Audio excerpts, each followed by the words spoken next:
Strip away your roof, your heating, your fridge, your phone, your dry clothes. Now put yourself in a European forest 60,000 years ago, in a rainy season that doesn't let up for weeks, at a temperature just above the point that kills you. Everything you need, fire, food, warmth, gets exponentially harder the wetter it gets. How do you survive that, not as a thought experiment, but as the actual baseline of human life for most of our species' history? Nobody asks this question. We're too busy asking about predators, migrations, wars. But rain was relentless, and arguably more dangerous to early humans than almost anything with teeth. It killed fires, caused hypothermia, rotted food, flooded shelter, and lasted for months at a time. Ancient humans didn't just survive it. They thrived in some of the wettest, harshest climates on Earth, without a textbook or a piece of Gore-Tex. It starts with the actual killer here, and it's not drowning. It's heat loss. Water pulls heat away from a human body roughly 25 times faster than air. The difference between feeling chilly in a cold room and dying in a cold lake. You don't need freezing temperatures for this to turn fatal. Wet clothes, a light wind, and a temperature around 10 degrees Celsius, an ordinary British summer day, is enough. Ancient humans learned this by watching each other die from it, which means the first survival skill in wet conditions wasn't finding food or building shelter. It was managing core body temperature, and the methods they developed for that were far more sophisticated than most people assume. Fire is the obvious answer, and also the most complicated one, because fire and rain are natural enemies. Wet wood won't catch, and a doused fire in a hypothermic situation is a death sentence. So ancient humans treated fire as infrastructure they never let die, not something started fresh each time. Embers wrapped in slow-burning moss or bark could be carried for hours while traveling. The Inuit carried smoldering material in sealed containers. Indigenous Australians used slow-burning woods to transport live embers across huge distances. Archaeological hearths in Europe show fires that burned continuously for years, not relit, maintained. Someone's actual job, in bad weather, was to sit with the fire and keep it alive.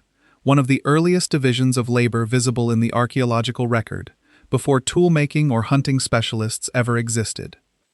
But fire needs shelter to survive real rain, and this is where the popular caveman image falls apart. Caves are rare, cold, damp, and often already occupied by predators. We picture ancient humans living in them, mostly because caves are where evidence survives, not because that's where most people actually lived. The oldest known constructed shelters date back roughly 400,000 years, before Homo sapiens even existed. Branches angled to shed water, leaves layered like shingles, each overlapping the one below, the way a modern roof works. Nobody taught them that. By 15,000 years ago, mammoth bone shelters in Eastern Europe show real architectural intent. Bones anchored against wind, hides stretched over the frame, insulation layered inside. These weren't holes to hide in. They were engineered. The hide construction deserves attention because it's one of the most consequential material innovations in human history, and it exists specifically because of rain. Treated properly, scraped, stretched, worked with fat, smoked, animal hide becomes nearly waterproof leather, flexible and insulating in ways woven plant fiber never was. Making that leap requires real abstract thinking. The animal dies today, the hide is processed over days, the finished product protects you weeks later. That's planning across a delayed timeline. Hide scraping tools in Africa push this back at least 120,000 years, possibly earlier. Rain didn't just threaten ancient humans, it made them smarter. If you want the deeper version of everything in this series, I've put together a full course on ancient survival. Link in the description. Here's something almost nobody covers about ancient rain survival. Landscape reading. We've outsourced weather awareness to an app. Ancient humans couldn't. Their lives depended on reading the environment continuously. The smell of rain before it arrives, petrichor, is a real signal, as is animal behavior shifting hours ahead of a storm. Birds flying lower, insects swarming, animals moving toward high ground. Cloud texture, wind shifts, water surface behavior, all carried real meteorological information, read as automatically as a road sign. Researchers studying indigenous communities today still find environmental literacy that looks almost supernatural. Not magic, just expertise, refined over generations because getting it wrong was fatal. Terrain mattered just as much. Cold air sinks and wet air pools in valleys.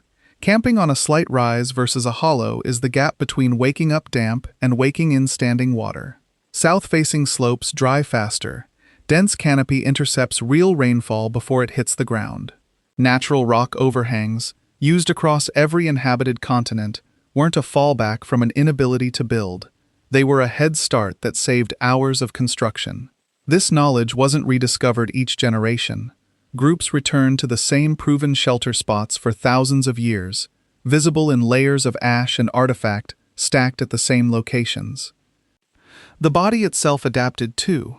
The cold shock response, the gasp and cardiovascular stress from sudden cold exposure, dulls with repeated exposure, and constantly cold, wet ancient humans had a calibration to cold, no climate-controlled modern human can match.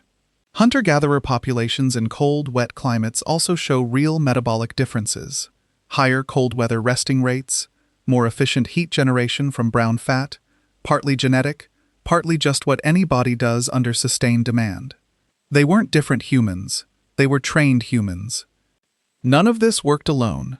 Surviving rain as an individual is hard. As a group, it's manageable. Because shared body heat is a real, measurable mechanism no individual can replicate. Sleeping arrangements were dense and communal, since privacy is a warm weather luxury. Labor divided around the weather itself.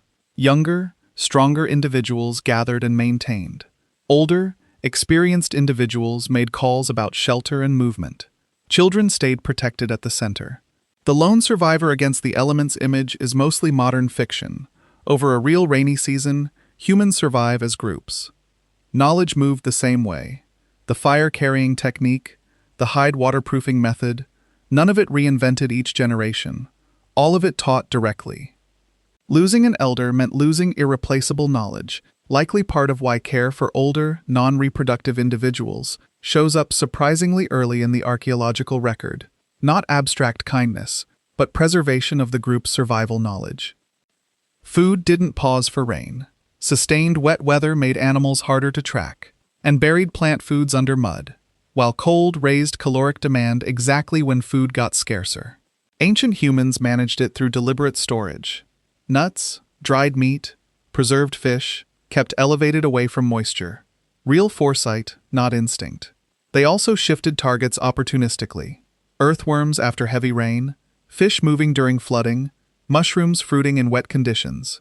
And critically, they shared food equitably through lean periods, because a well-fed individual in a starving group isn't a survivor. They're a casualty waiting to happen. Here's the part that reframes everything. Ancient humans didn't just endure wet climates. They moved toward them. Monsoon-soaked Southeast Asia, coastal European rainforest, flooding river deltas, the relentlessly wet subarctic, not despite the rain, but because of what it produced. Wet environments are productive environments, full of fish, fungi, and plant life.